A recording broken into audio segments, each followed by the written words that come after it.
In all my 89 years, I never thought I'd see the day when America would auction off a beaten woman and her crying child like cattle at market. Jake Morrison froze mid-step on those courthouse steps, his weathered hand gripping the iron rail as the auctioneer's voice boomed across Millbrook's town square. This wasn't a livestock sale. It was human beings on that wooden platform. Sarah Henderson stood there trembling, clutching her 5-year-old boy Tommy against her torn calico dress, purple bruises painting her pale face like some devil's canvas. The crowd of bidders circled below, evaluating them with the cold calculation of men pricing horseflesh, their voices rising with bids that made Jake's stomach turn to stone. Tommy's terrified wails cut through the August heat as strange hands reached toward them, and Sarah's desperate eyes swept the crowd, finding no mercy in any face. An old woman in the crowd covered her mouth in horror, remembering her own children safe at home.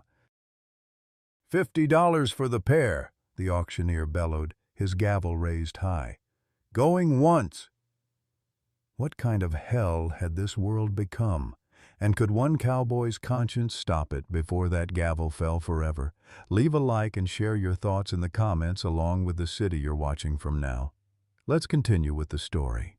The morning sun cast long shadows across Millbrook's dusty main street as Jake Morrison hitched his horse outside Henderson's general store, unaware that 30 minutes later he'd witnessed something that would haunt him forever. At 32, Jake carried himself with the quiet dignity of a man who'd seen too much war and lost too much peace. His weathered hands, scarred from cavalry sabers and ranch work, gripped the leather reins with the steady assurance of someone who'd learned that a man's word was his bond, even when the world around him had forgotten what bonds meant. 3 years had passed since Apache raiders took everything that mattered to him. His wife Emma and their infant son had been visiting her sister when the war party struck. Jake came home to find ashes where laughter used to live and silence where cradle songs once filled the air. The $3,000 in his saddlebags represented 10 years of back-breaking work, every dollar earned through honest sweat and careful saving. Most folks in these parts considered him well off, but Jake measured wealth differently now, in memories of what he'd lost and the hollow ache of what he'd never have again. The courthouse steps buzzed with unusual activity for a Tuesday afternoon. Sheriff Williams stood uncomfortably beside Judge Cornelius Blackwood, a thin man whose black coat and severe expression made him look like death's accountant. Blackwood had arrived in Millbrook 2 years prior, carrying legal documents that gave him authority over debt collections and property disputes. Behind his wire-rimmed spectacles, his pale eyes held the cold righteousness of a man who believed suffering built character, especially other people's suffering. Sarah Henderson had married Frank at 16, believing his promises of a better life. Now, 22, she stood on that platform with her 5-year-old son Tommy pressed against her side, both of them bearing the visible marks of Frank's escalating violence. Her once proud shoulders curved inward from years of flinching, but her green eyes still flickered with the fierce intelligence she'd hidden from her husband. In secret moments, she'd taught herself to read using Tommy's picture books, dreaming of escape while Frank drank away their future at Morrison's saloon. Tommy Henderson possessed the unfortunate combination of his mother's sensitivity and his father's stubborn streak. At 5, he'd already learned that silence meant safety, that small boys who asked too many questions got the back of Daddy's hand. His cornflower blue eyes held an unnatural wariness, constantly scanning for threats, always positioned between his mother and danger. The boy's sandy hair caught the afternoon light, and something about his delicate features stirred memories in Jake's chest. Memories of another child who'd never grown old enough to learn such hard lessons about staying quiet when grown-ups got loud. The August heat pressed down on the gathered crowd like a suffocating blanket, but the chill in Jake's bones had nothing to do with weather. Debt collectors were one thing, This felt like something far more sinister disguised as legal proceedings. The auctioneer's voice carried across the square like a preacher announcing damnation. "Ladies and gentlemen, we have before us one female, approximately 22 years of age, in good health despite recent disciplinary measures. She comes with one male child, 5 years old, both to be sold as a unit to satisfy outstanding debts of $127 owed by Frank Henderson to various creditors." Jake's blood turned to ice water in his veins. The man was describing human beings like livestock at a county fair. Sarah Henderson clutched her boy closer, her knuckles white against his small shoulders, as Tommy buried his face in her torn dress. The child's muffled sobs carried on the hot wind, and Jake watched grown men calculate their worth with the cold precision of horse traders. "Bidding will commence at $25 for the pair," the auctioneer continued, his voice growing more animated as hands began to rise in the crowd. "Do I hear 25? A grizzled man in overalls raised his hand. "25, he called out, eyeing Sarah with undisguised hunger. "Need someone to cook and clean. Boy's old enough for field work." "30, shouted another bidder, this one wearing a suit that had seen better days. "I'll take 30 for both." Jake's hands trembled as memories crashed over him like a cavalry charge. Emma's terrified screams echoing across the prairie. His infant son's cries cut short by Apache war clubs. The smoke rising from his burning home while he rode helplessly toward disaster, arriving too late to save anything that mattered. He'd sworn after burying his family that he'd never again stand by and watch innocent people suffer when he had the power to act. 35, came another voice. The bidder was a heavy-set man with tobacco-stained teeth who ran the saloon where Frank Henderson had gambled away his family's future.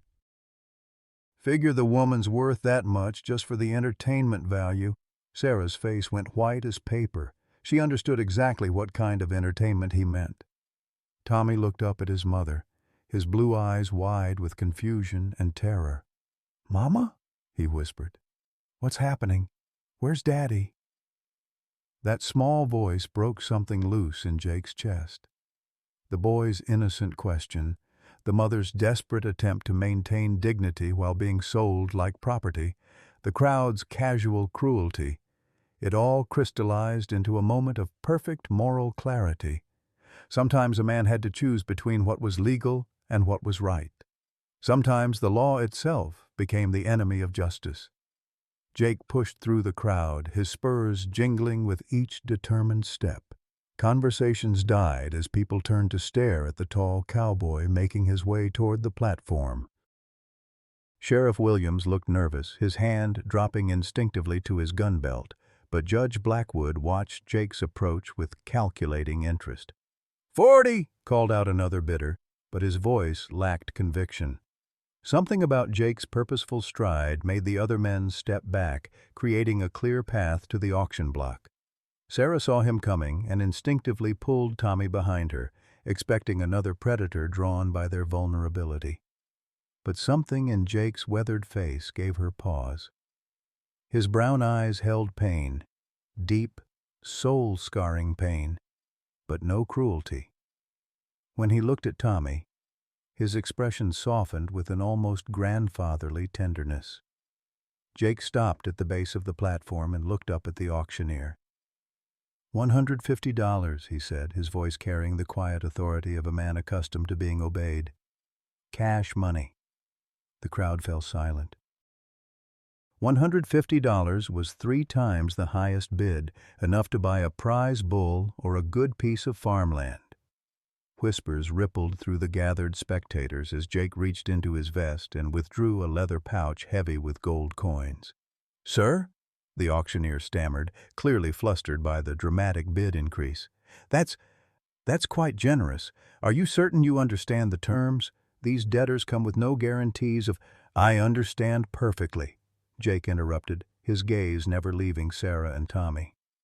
The woman stared down at him with a mixture of hope and terror, unable to comprehend why a stranger would pay such a sum for their freedom.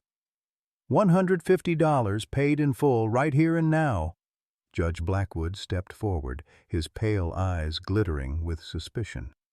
"Mr. Morrison, isn't it? That's quite an investment in damaged goods. What exactly do you plan to do with your purchases?" Jake's jaw tightened at the word purchases, but he kept his voice steady. "That's my business, Judge. Do we have a deal or not?" The auctioneer looked to Judge Blackwood, who nodded slowly. "Going once, going twice." The gavel fell with the finality of a coffin lid. "Sold to Jake Morrison for $150. As Jake counted out gold coins into the auctioneer's sweaty palm, he caught sight of movement in the crowd. Frank Henderson emerged from behind a wagon, very much alive and watching the proceedings with drunken satisfaction. The bastard had sold his own family and stayed to watch the auction like it was a Sunday horse race. The transaction completed, Jake climbed the wooden steps to the platform where Sarah and Tommy huddled together like wounded animals. Up close, the evidence of Frank Henderson's brutality was even more heartbreaking. Purple fingerprints circled Sarah's throat, and a partially healed cut above her left eyebrow told of recent violence. Tommy's thin arms bore small bruises in the distinctive pattern of adult grip marks. Someone had grabbed this child hard enough to leave lasting evidence. "Ma'am," Jake said softly, removing his hat in a gesture of respect that made Sarah's eyes widen with surprise. No one had shown her such courtesy in years. "My name's Jake Morrison. I know this is frightening, but I give you my word as a gentleman that no harm will come to you or your boy under my protection." Sarah's voice came out as barely a whisper, hoarse from screaming the night Frank had choked her unconscious before arranging this auction. "Why?" she asked, clutching Tommy so tightly the boy whimpered. "What do you want from us?" It was Tommy who broke Jake's heart completely. The little boy peered around his mother's protective embrace and asked in the matter-of-fact tone children use for terrible things, "Are you going to hurt us too, mister? Daddy said somebody would buy us and hurt us worse than he did." Jake knelt down to Tommy's eye level, his weathered hands gentle as a mother's touch as he spoke directly to the frightened child. "Son, the only thing I'll hurt is anyone who tries to hurt you. That's a promise from one man to another." Something in Jake's tone must have reached through Tommy's terror because the boy's grip on his mother's dress loosened slightly. "You talk different than Daddy," Tommy observed with a child's brutal honesty. "Daddy yells. You don't yell." "No, son, I don't yell at children. Or at their mothers." Jake stood and offered his hand to Sarah. "Mrs. Henderson, I have a wagon waiting. It's a 20-mile ride to my ranch, but we can stop whenever you need to rest." As they walked through the dispersing crowd, Sarah caught fragments of whispered conversations that chilled her blood. "Fool cowboy," muttered one man. "150 for damaged goods." Another voice carried clearer. "Give it a week. He'll be back trying to sell them himself once he realizes what he bought." But it was Frank's voice that stopped her cold. Her husband, though the word felt like poison on her tongue, pushed through the crowd with the unsteady gait of a man who'd been celebrating his windfall at the saloon since dawn. "Well now, Jake Morrison," Frank slurred, blocking their path with bourbon-reeking breath. "That was mighty generous of you, taking my worthless wife and bastard boy off my hands." He leaned closer, his voice dropping to what he probably thought was a confidential whisper. "But seeing as how you paid such a premium price, I figure I should warn you. The woman's barren as a salt flat. Haven't been able to get another child out of her despite years of trying." Sarah's face burned with humiliation while Tommy pressed closer to her side, not understanding the words but recognizing his father's cruel tone. Jake's expression never changed, but something dangerous flickered in his brown eyes. "Frank Henderson," Jake said quietly, "you just sold your family for drinking money. I'd suggest you walk away now before I do something we'll both regret." Frank laughed, but the sound held no humor. "Regret? Friend, you're the one who's going to have regrets. That boy's not even mine. Found him abandoned on our doorstep when he was barely walking, and the woman? He spat tobacco juice dangerously close to Sarah's worn boots. She's got ideas above her station. Thinks she's too good for honest work just because she learned her letters somehow. The casual revelation hit Jake like a physical blow. Tommy wasn't Frank's biological child. The boy had been abandoned, and Sarah could read and write. Each piece of information shifted Jake's understanding of the situation, but before he could process it fully, Tommy tugged on his coat sleeve. "Mr. Jake," the boy whispered, his voice trembling. "Is Daddy really not my daddy?" The question hung in the air like smoke from a gunshot. Frank's drunken admission had just shattered whatever remained of this child's sense of family, and Jake felt murderous rage building in his chest. But Sarah's quiet dignity stopped him from acting on it. "Tommy," she said gently, kneeling to meet her son's confused gaze. "You are my son. That's all that matters. That will always be all that matters." Judge Blackwood materialized beside them with the silent efficiency of a vulture. "Quite the family drama," he observed, his pale eyes taking in every detail. "Mr. Morrison, I do hope you understand that your acquisition comes with certain responsibilities. These people are now your legal property under territorial law. Should they attempt to leave your employ or cause any trouble, you'll be held accountable." "Property?" Jake's voice carried the quiet menace of distant thunder. "Judge, I think there's been a misunderstanding. I didn't buy property. I paid a debt to free two human beings from an unjust situation." Blackwood's thin smile never wavered. "How very noble. But legalities are legalities, Mr. Morrison. I'll be keeping an eye on how you manage your new responsibilities." As they finally reached Jake's wagon, Sarah made a discovery that would change everything. While helping Tommy climb into the back, her fingers brushed against a small wooden horse carved with intricate detail, clearly Jake's handiwork. But it was what she found hidden in the toy's hollow base that made her gasp. Wrapped in oiled cloth was a folded paper covered in her own handwriting, notes she'd been secretly keeping about Frank's debts, Judge Blackwood's unusual interest in their situation, and the suspicious number of families that had simply disappeared after similar auctions. How had her hidden documentation ended up in Jake's wagon? Tommy had been playing with this carved horse for weeks, she realized. Someone had been watching them, protecting them, planning this rescue long before today's auction. But who? And why? As Jake helped her into the wagon seat beside him, Sarah whispered urgently, "Mr. Morrison, there are things you need to know about the judge, about Frank, about what's really happening in this town. But not here. Too many ears." Jake nodded grimly as he took up the reins. "Then let's get you somewhere safe first.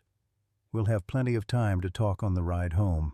The wagon wheels creaked rhythmically as they left Millbrook's dust cloud behind, heading northwest toward Jake's ranch through rolling hills dotted with mesquite and live oak.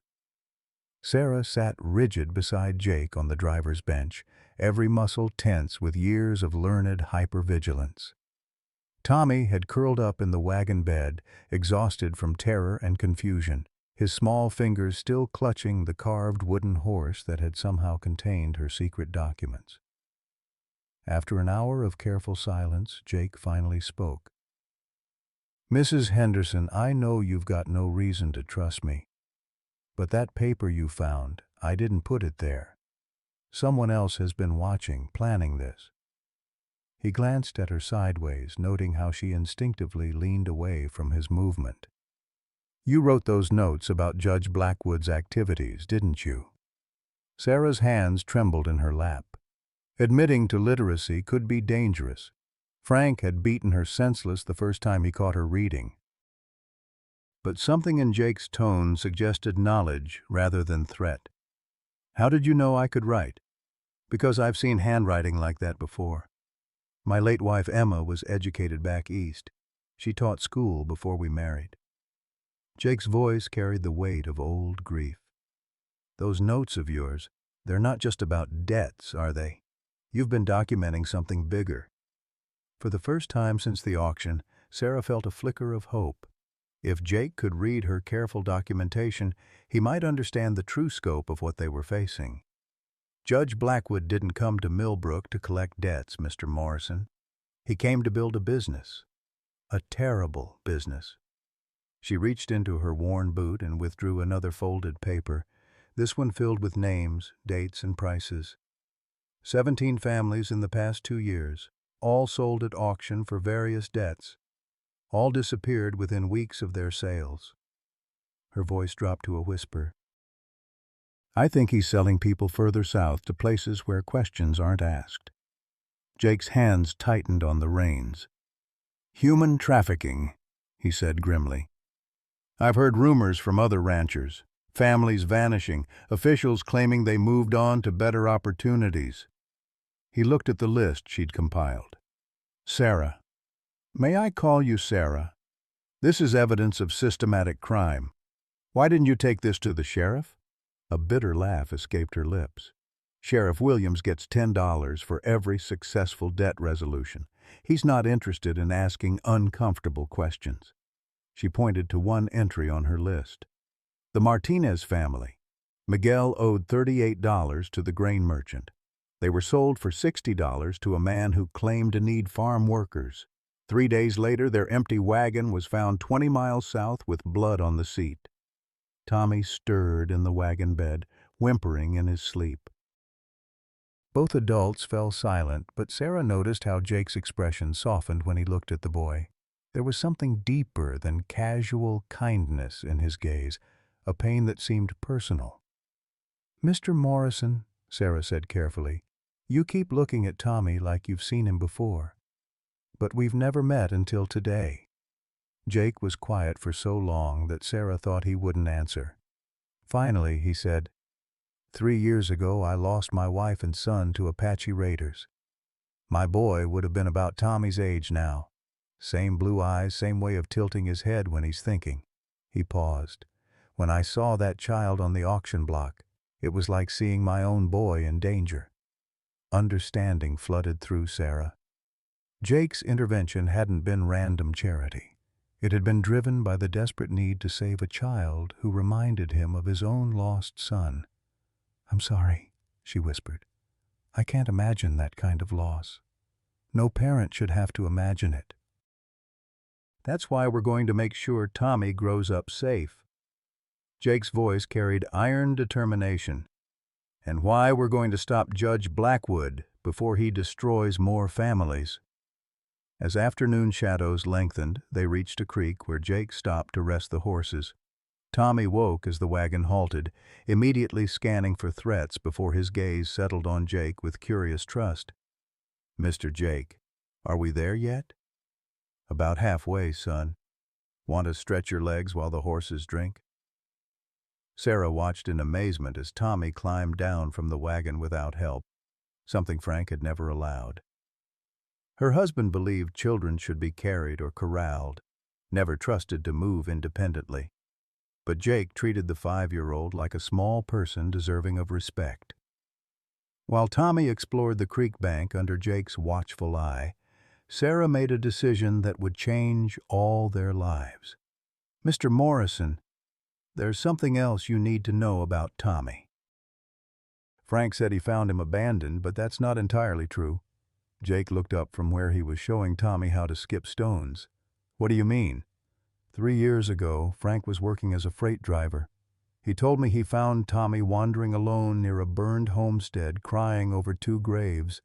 The boy was barely talking then, too traumatized to say much beyond Mama and Papa. Sarah's voice grew softer. Frank saw an opportunity. A child with no family meant no one would come looking.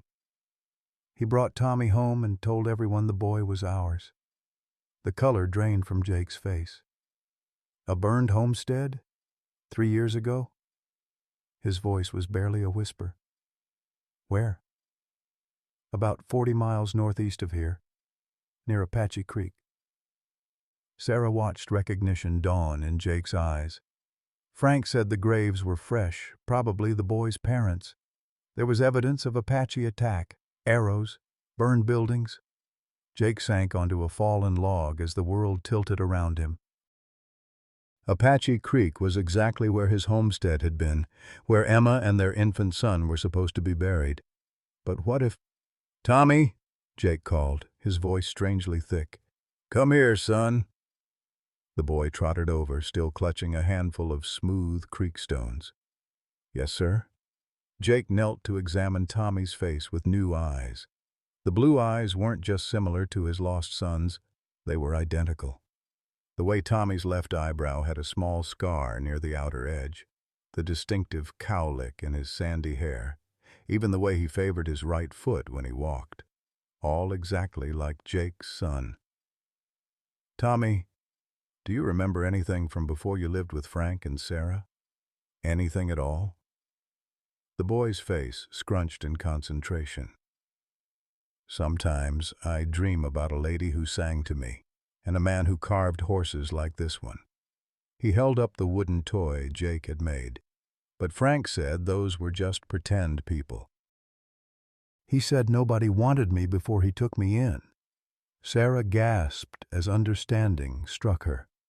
"Mr. Morrison, you don't think—" "I buried 2 graves at Apache Creek," Jake said hoarsely, "but I never saw the bodies. The Apache had burned everything, and I was half crazy with grief. I just assumed—" He looked at Tommy with wonder and growing recognition. "Son, what was the lady's name? The one who sang to you?" "Emma," Tommy said immediately, then looked surprised at his own answer. "She called me her little bird because I was always chirping questions." Jake's breath caught. Emma had called their son exactly that, her little bird. And the scar on Tommy's eyebrow, he'd gotten that falling from a fence post just weeks before the Apache raid. This wasn't a child who reminded him of his lost son. This was his son. "Sarah," Jake whispered, tears streaming down his weathered face. "Tommy isn't just some abandoned boy. He's mine. He's my son." The revelation hit Sarah like a physical blow. The child she'd protected and loved for 3 years, the boy she'd considered her own son in every way that mattered, was Jake's biological child. The man who'd just rescued them from auction was Tommy's real father. Tommy looked between the 2 adults with growing confusion. "Mama Sarah, why is Mr. Jake crying? Did I do something wrong?" Sarah knelt beside Jake, her own tears flowing freely. "No, sweetheart. You didn't do anything wrong. Mr. Jake is crying because he's happy. He's been looking for you for a very long time." "Looking for me?" Tommy tilted his head in that familiar gesture. "But I've been with you and Frank. Well, mostly hiding from Frank." Jake reached out tentatively, and when Tommy didn't flinch away, he pulled the boy into a gentle embrace. "Son, I'm your real papa. Your Mama Emma, the lady who sang to you. She was my wife. We thought we'd lost you forever in that Apache attack." Tommy was quiet for a long moment, processing this earth-shaking information with the resilience of childhood. Finally, he pulled back to look at Jake's face. "Are you going to keep me? Even if I ask too many questions and sometimes wet the bed when I have bad dreams?" "Tommy," Jake said, his voice breaking with emotion, "I'm never letting you go again, ever, and asking questions is what smart boys do. Your Mama Emma always said that." As the 3 of them sat by the creek, a new understanding formed between them. Sarah wasn't losing the boy she'd raised. She was gaining a partner in protecting him. Jake wasn't just rescuing strangers, he was reclaiming his stolen child and finding a woman brave enough to have protected his son when he couldn't. But even as they celebrated this miraculous reunion, darker forces were already moving against them. Back in Millbrook, Judge Blackwood was meeting with Frank Henderson and two dangerous-looking strangers who'd just ridden in from the south.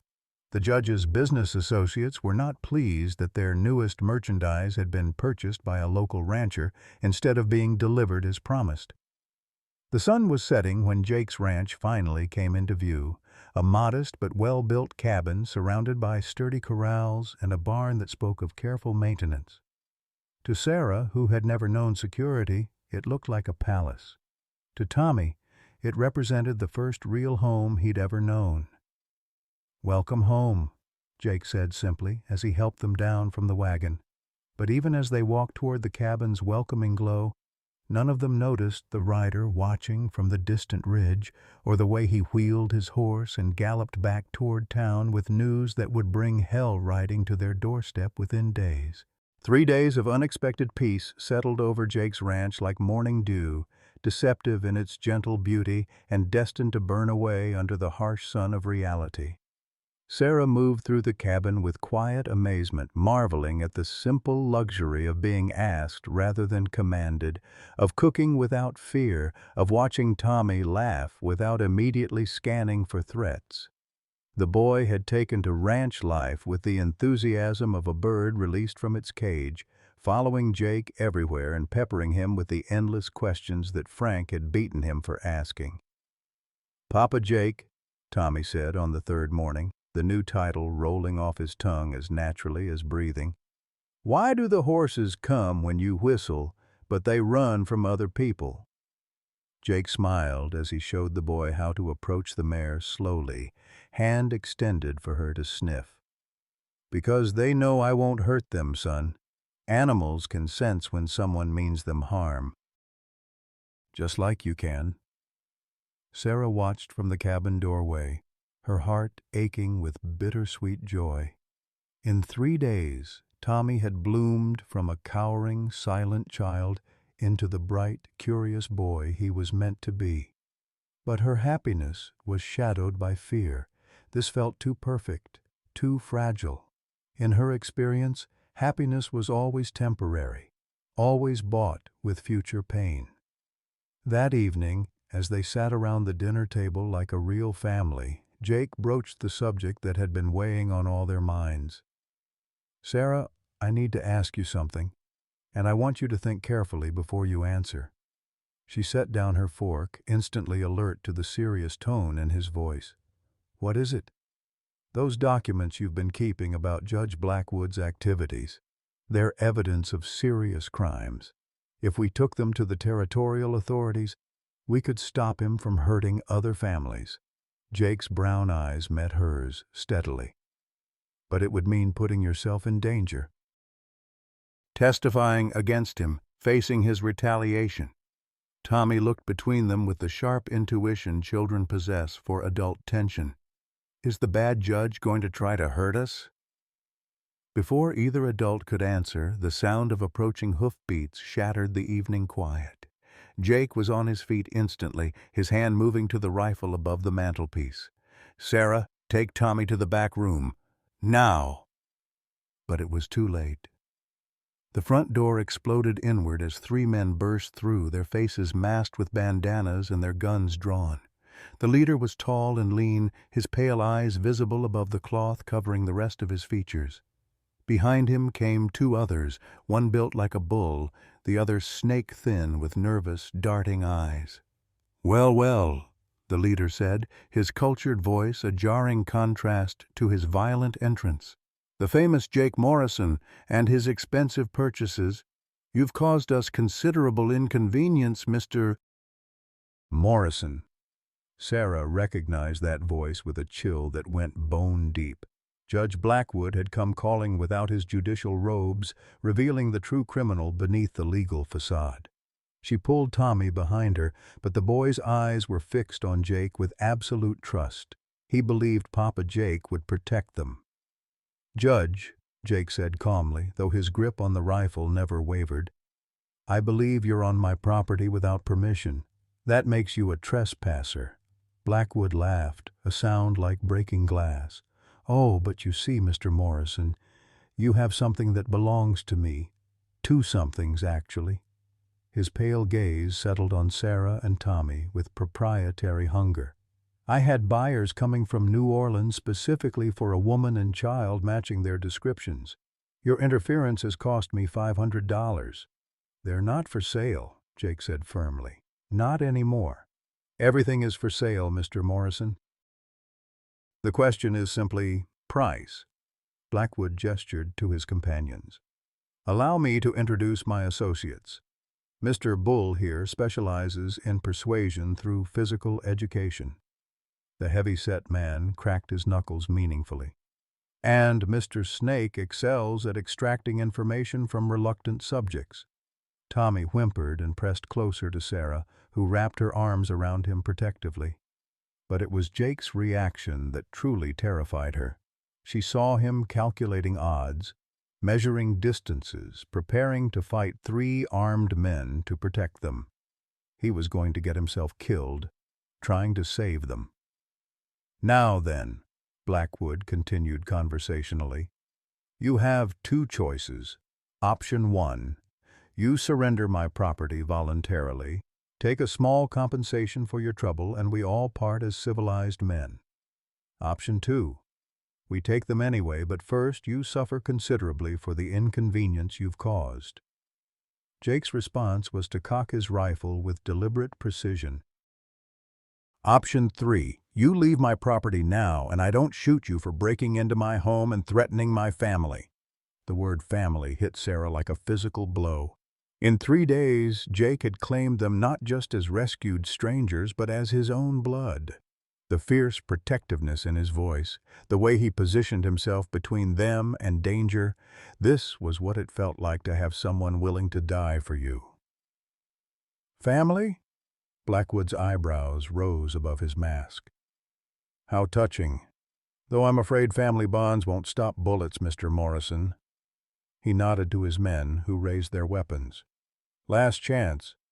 Hand them over, or we'll take them over your corpse." What happened next unfolded with the terrible slow-motion clarity of disaster. Jake swung his rifle toward Blackwood just as Bull lunged forward with surprising speed for such a large man. The rifle cracked, but Bull's charge had thrown off Jake's aim. The bullet meant for Blackwood caught Snake in the shoulder, spinning him around with a howl of pain. Bull's massive fist connected with Jake's jaw, sending him crashing into the wooden table with a sickening crack. Sarah screamed as Jake hit the floor hard, blood streaming from his nose and mouth. Tommy broke from her grasp and ran toward his fallen father, only to be caught by Snake despite his wounded shoulder. "Papa Jake!" Tommy shrieked, struggling against Snake's grip. "Let me go! Papa Jake!" Blackwood retrieved Jake's rifle and stood over the semi-conscious rancher with satisfaction. "You see, Mr. Morrison, violence is so unnecessary when civilized negotiation would have sufficed." He gestured to Bull. "Secure the woman. We have a schedule to keep." But as Bull reached for Sarah, she made a decision that surprised everyone, including herself. Instead of cowering or pleading, she drew herself up to her full height and faced Blackwood with blazing eyes. "You want me to come quietly? Then you listen to my terms." Her voice carried a strength she'd never known she possessed.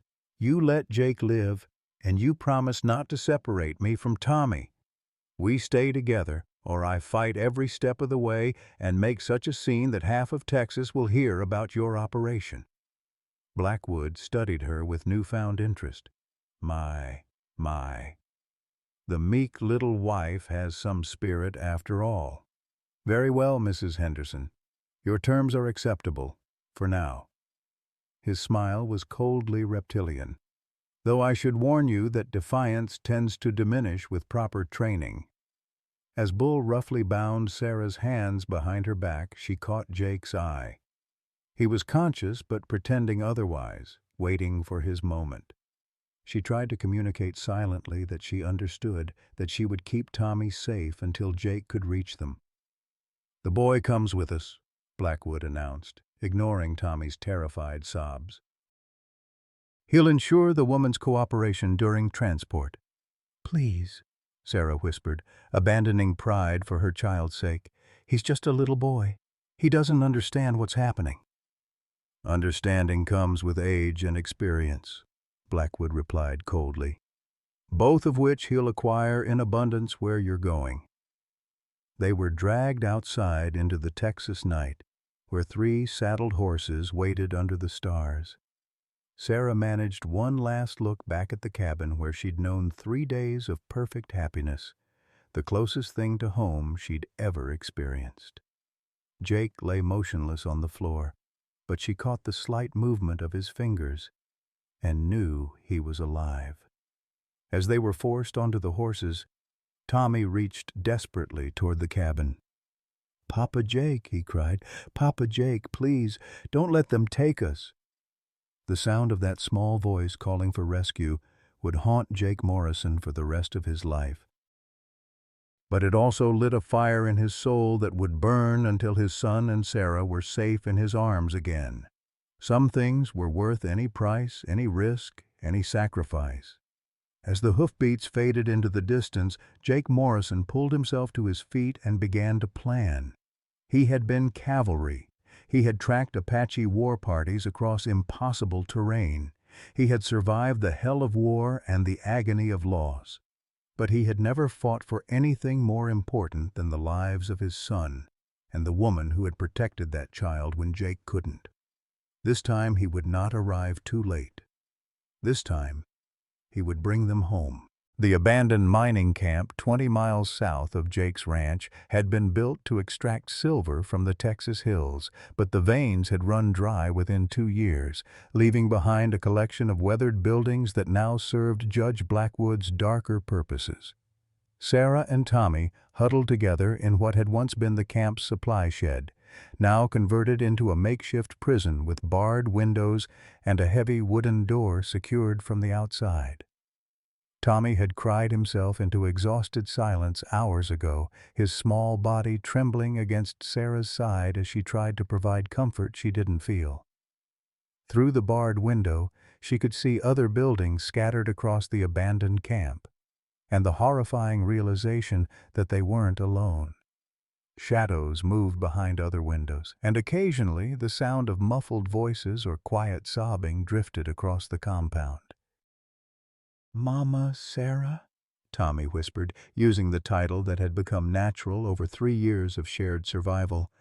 "Is Papa Jake going to find us?" Sarah's throat tightened as she smoothed his sandy hair so much like Jake's own. "I believe he will, sweetheart. But we might have to help him by being very brave and very smart. Can you do that for me?" The boy nodded solemnly, and Sarah marveled at his resilience. At 5 years old, Tommy had already endured more trauma than most adults, yet something in Jake's acceptance and love over the past 3 days had awakened a core of strength that Frank's brutality had never quite crushed. The door creaked open, and Bull entered carrying a tray of bread and water. Behind him came a woman Sarah hadn't seen before. Middle-aged, with graying hair and clothes that had once been fine but were now worn and stained. The woman's eyes held the hollow look of someone whose spirit had been systematically broken. "15 minutes to eat," Bull grunted, setting down the tray. "Then the boy comes with me. Judge wants to evaluate his potential." "No!" Sarah lunged forward, but Bull's massive hand caught her shoulder and shoved her back against the wall with casual violence. "Please, he's just a child. Whatever you want, take me instead." Bull's laugh was ugly. "Lady, you ain't got nothing to bargain with. The judge owns you both now, and he's got plans." He looked at Tommy with calculating eyes. Smart-looking kid, could probably learn to be useful in a few years.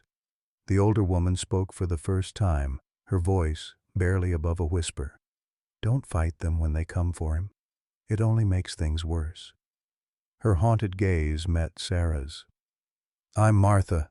I've been here 8 months with my daughter. Fighting it just makes them hurt the children more." Sarah's blood turned to ice. 8 months?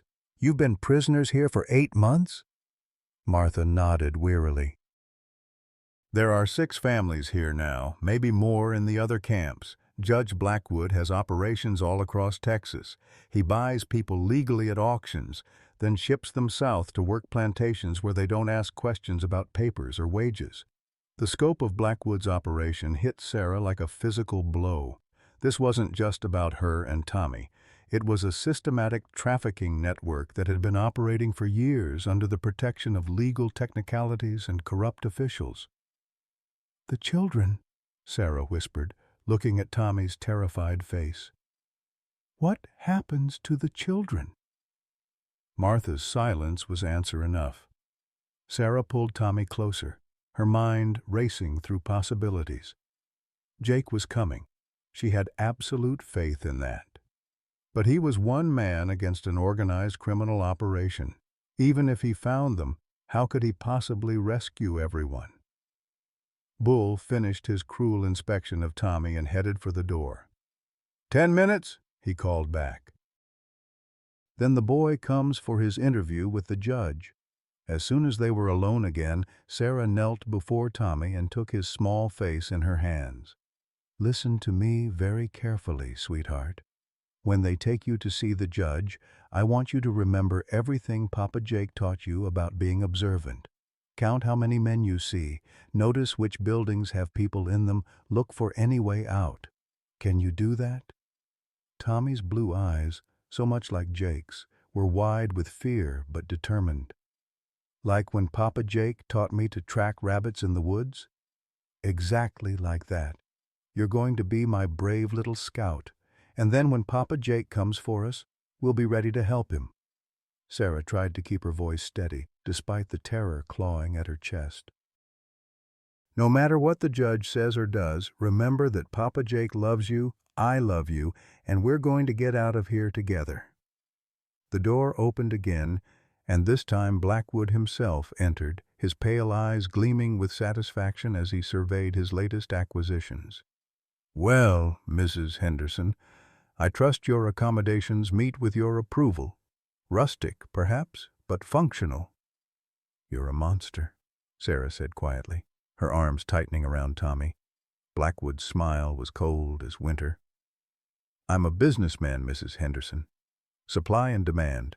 There's considerable demand for workers who can't complain to authorities, and thanks to territorial debt laws, there's an endless supply." He gestured to Bull. "Bring the boy. It's time for his evaluation." As Bull's hands reached for Tommy, the child looked back at Sarah with trust that nearly broke her heart. "I'll be brave, Mama Sarah." "Just like Papa Jake would want." Sarah watched her boy, Jake's boy, disappear into the Texas night and felt something cold and implacable settle in her chest. Judge Blackwood had made a fatal error. He had taken her son, and Jake Morrison was coming. Jake Morrison rode through the pre-dawn darkness with the focused intensity of a man who had nothing left to lose and everything to reclaim. His jaw still ached from Bull's massive fist, and dried blood crusted his split lip, but pain was irrelevant now. He had tracked Apache war parties across hostile territory, followed Confederate raiders through swampland, and survived 3 years of wondering if his son was alive or dead. This hunt would end only one way, with Tommy and Sarah safe, or with Jake Morrison dead trying to make it so. The trail wasn't difficult to follow for someone with his skills. 3 horses carrying extra weight, heading south toward the old mining territories where legitimate law enforcement rarely ventured. Jake pushed his stallion hard but carefully, knowing that a lame horse would mean failure for everyone he loved. As dawn broke over the Texas hills, he found their first camping spot, cold ashes and the distinctive hoofprints that confirmed he was on the right path. What he discovered tied to a mesquite tree nearly broke his resolve entirely.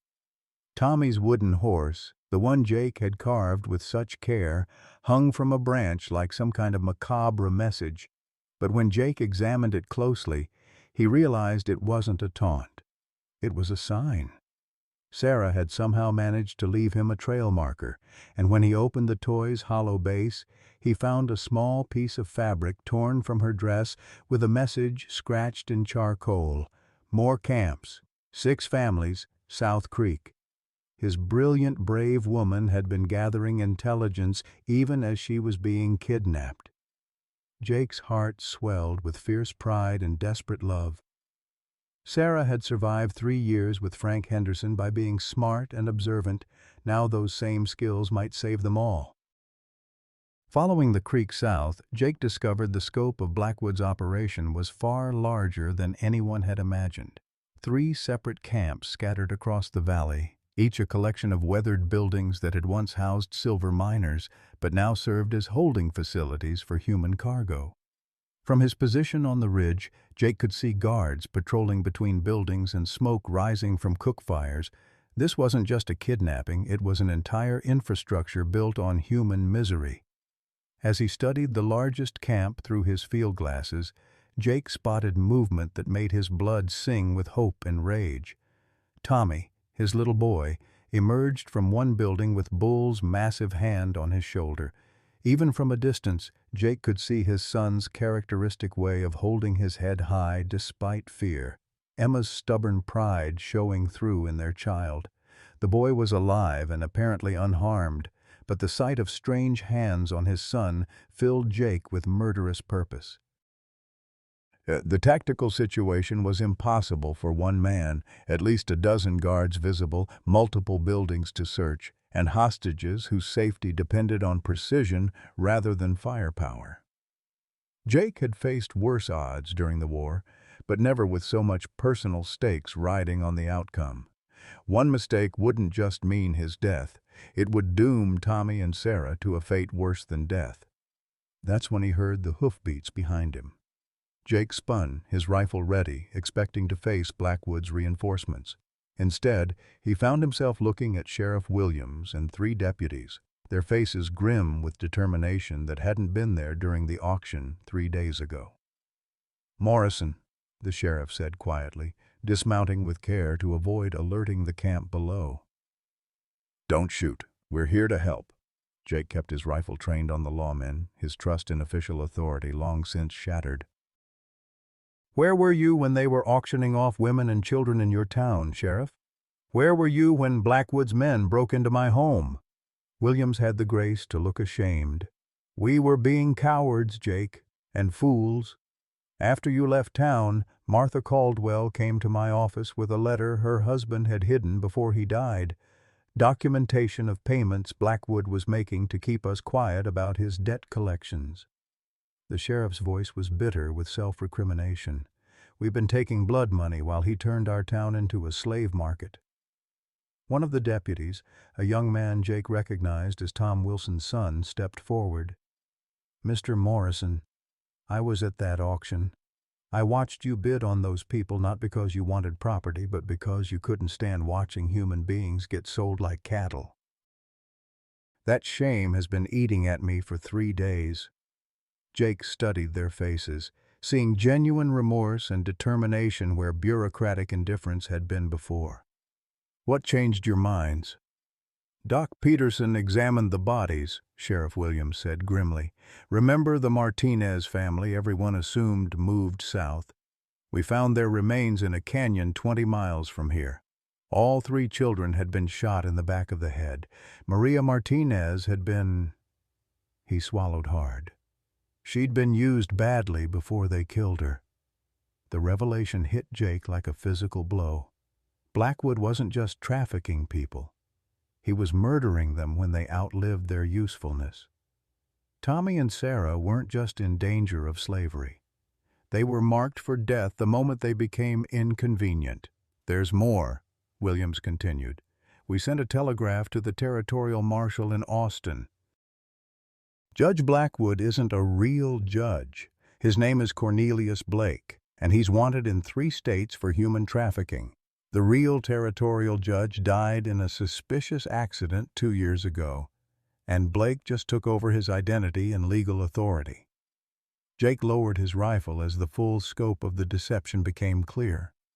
A criminal mastermind had been operating under the protection of stolen legal authority, using the law itself as cover for his atrocities. But now that the truth was exposed, they had a chance to end this nightmare permanently. "How many men does he have down there?" Jake asked, his tactical mind already working. Deputy Wilson pulled out a rough sketch. "We've been watching for 6 hours.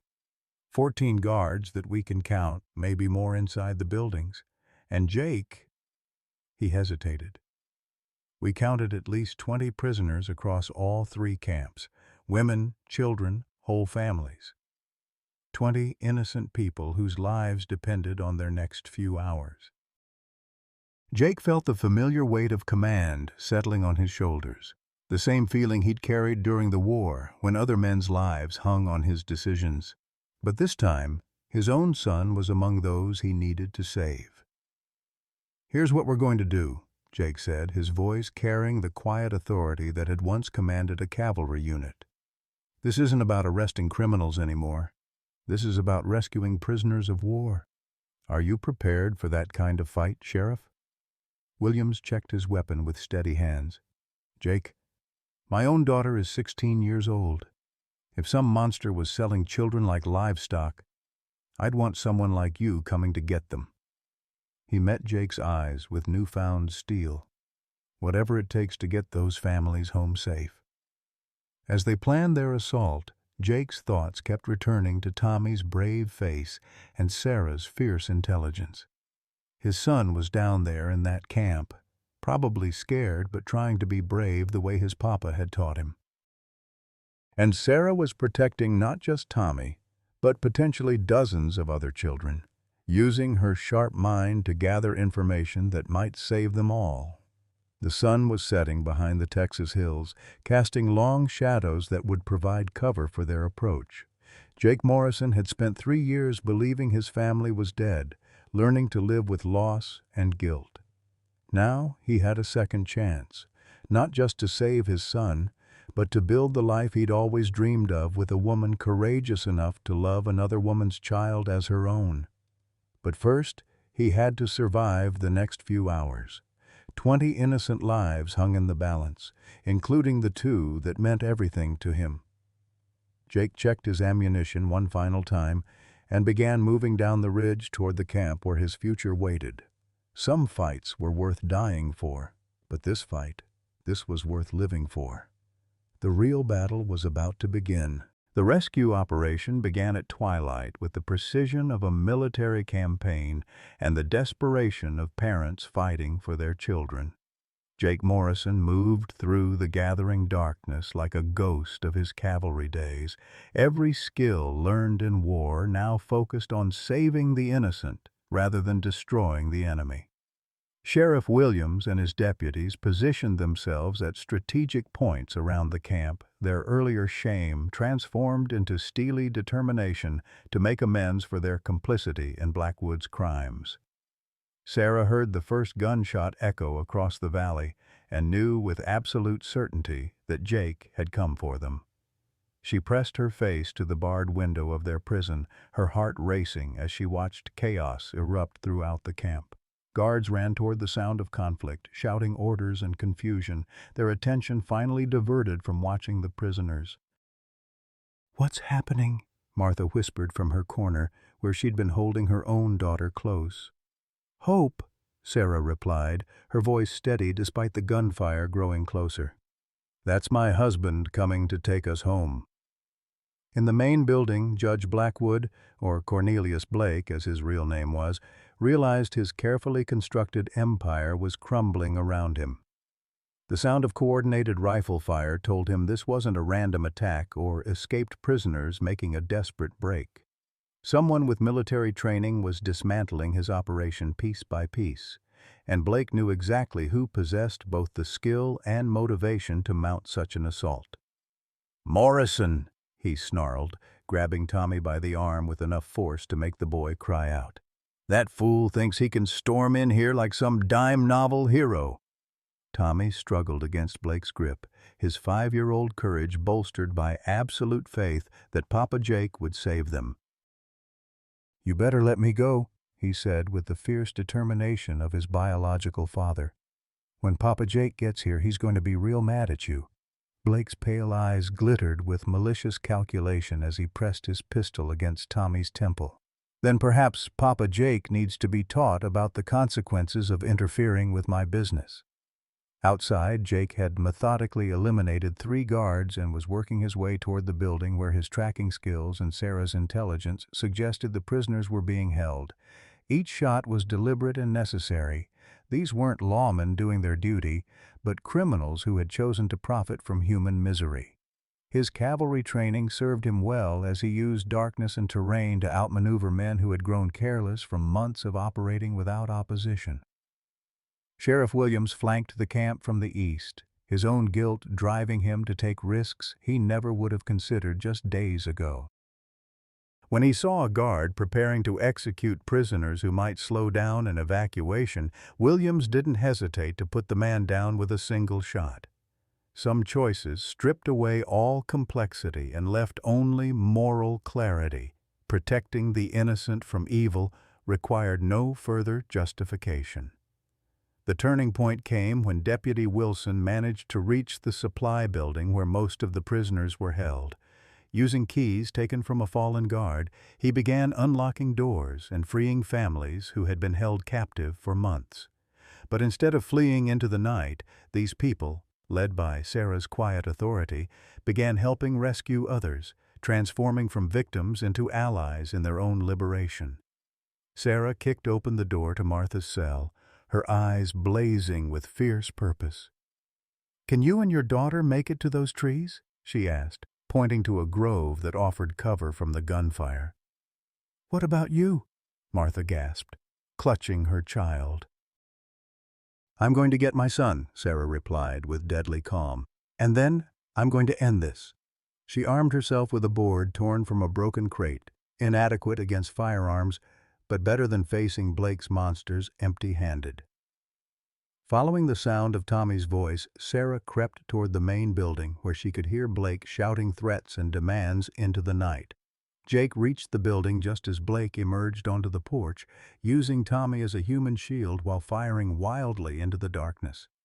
The sight of his son in mortal danger filled Jake with ice-cold fury that burned away all tactical caution.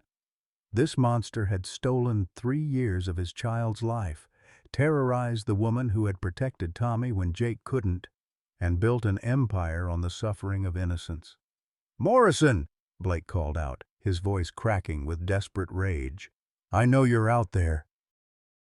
Come out now or the boy dies." Jake stepped into the moonlight, his rifle trained on Blake despite the impossible angle that put Tommy in danger. "Let him go, Blake. Your fight is with me."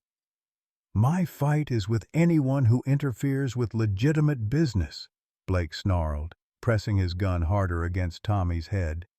"This boy is my property, legally purchased and—" He never finished the sentence. Sarah Henderson emerged from the shadows behind him, the wooden board in her hands becoming a weapon of maternal fury as she brought it crashing down on Blake's skull with enough force to stagger him. Tommy broke free as Blake stumbled, and Jake's rifle cracked once in the moonlight. Judge Cornelius Blake, architect of human misery and destroyer of families, crumpled to the dusty ground of his failed empire, finally facing the justice he'd spent years evading. Tommy ran through the darkness toward his father's voice, crying, "Papa Jake!" Papa Jake, with joy that echoed across the valley like church bells announcing salvation. The morning sun painted the Texas hills golden as Jake Morrison sat on his porch, watching his son Tommy practice roping fence posts with the determined concentration of a boy trying to impress his father. 3 months had passed since that terrible night at Blake's trafficking camp. 3 months of healing and building the family that circumstances had torn apart, and love had pieced back together. Sarah emerged from the cabin carrying a tray of coffee and fresh-baked biscuits, her face glowing with the contentment of a woman who had finally found her place in the world. The haunted look that had shadowed her eyes for years had been replaced by quiet joy, and the confidence that came from being truly valued. She settled beside Jake on the bench he'd built for their morning ritual, her hand finding his with the natural ease of partners who had chosen each other through trial and tribulation. "Tommy's getting better with that rope," she observed, watching their son, for that's what he truly was now, bound not just by blood but by the deeper ties of love and choice, finally managed to lasso the fence post on his third try. "He's got good hands," Jake agreed, his voice warm with pride. "And patience. That's something that can't be taught. Either a person has it or they don't." He squeezed Sarah's fingers gently, just like knowing when to fight for what matters. The legal aftermath of Blake's trafficking ring had been swift and decisive. With Sarah's meticulous documentation and the testimony of rescued families, territorial authorities had shut down the entire operation and arrested dozens of collaborators. Sheriff Williams, transformed by his brush with moral cowardice, had become a fierce advocate for the victims, ensuring they received compensation and support for rebuilding their lives. Frank Henderson had been found 3 days after the rescue, passed out drunk in a Millbrook alley with his pockets full of blood money. When he sobered up enough to understand that his business partners were dead or arrested, he'd signed away all parental rights to Tommy without hesitation, more concerned with avoiding prosecution than maintaining any claim to fatherhood. Jake had legally adopted Tommy within the week, giving the boy the name and protection he deserved.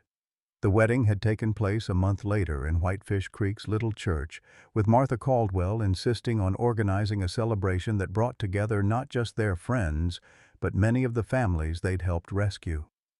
Tommy had served as ring-bearer with solemn dignity, and his proud declaration during the ceremony that he now had a real mama and papa who love each other had left few dry eyes in the congregation. "Mrs. Morrison," Jake said now, using the title that still made Sarah smile, "what do you think about expanding our family?" Sarah's breath caught, hope and joy warring with old fears. "Do you mean—" "I mean Tommy needs brothers and sisters to boss around," Jake replied with a grin. "And I've got enough love in this old heart for a dozen children if that's what the good Lord sees fit to bless us with." Tommy chose that moment to successfully rope the fence post and immediately ran toward them, his face bright with accomplishment. "Papa Jake! Mama Sarah! Did you see? I got him on the first try." "Third try," Sarah corrected gently. "But who's counting? We're proud of you either way." As Tommy launched into an animated description of his roping technique, Jake reflected on the strange paths that had led them to this moment. 3 years ago, he'd been a broken man living with loss and guilt. Sarah had been trapped in an abusive marriage with no hope of escape. Tommy had been a frightened child who'd learned to make himself invisible to avoid his father's violence. Now they were a family, not bound by accident of birth but by deliberate choice, mutual protection, and the kind of love that grows stronger under pressure. They'd rescued each other in ways that went far beyond that dramatic night at the trafficking camp. Sarah had given Jake back his purpose and joy.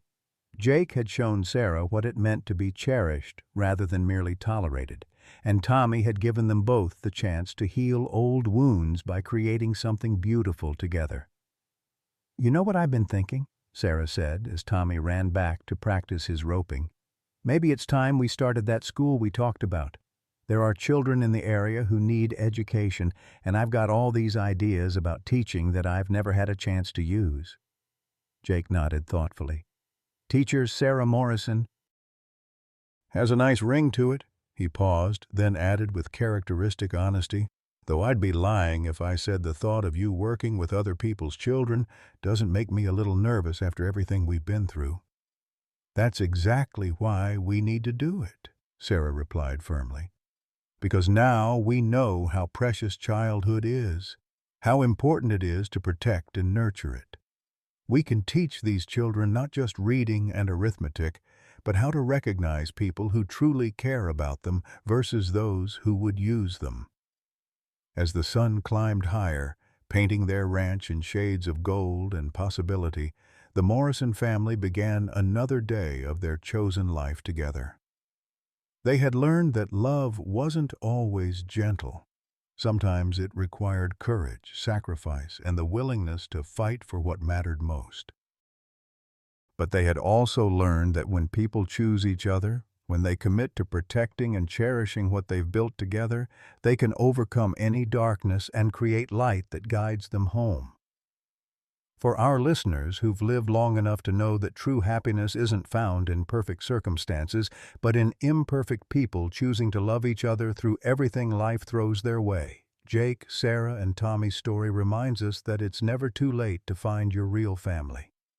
Sometimes the people who fight hardest to protect us aren't the ones we were born to, but the ones who choose us when we need it most. In a world that often feels divided and cold, their story proves that courage, kindness, and commitment can still triumph over evil, and that the bonds we forge through shared struggle are often stronger than blood. What moments in your own life taught you the difference between family by birth and family by choice? Have you ever had to choose between what was legal and what was right? And how did you find the courage to do the right thing? Share your thoughts in the comments below. Your wisdom and experience might be exactly what someone else needs to hear today.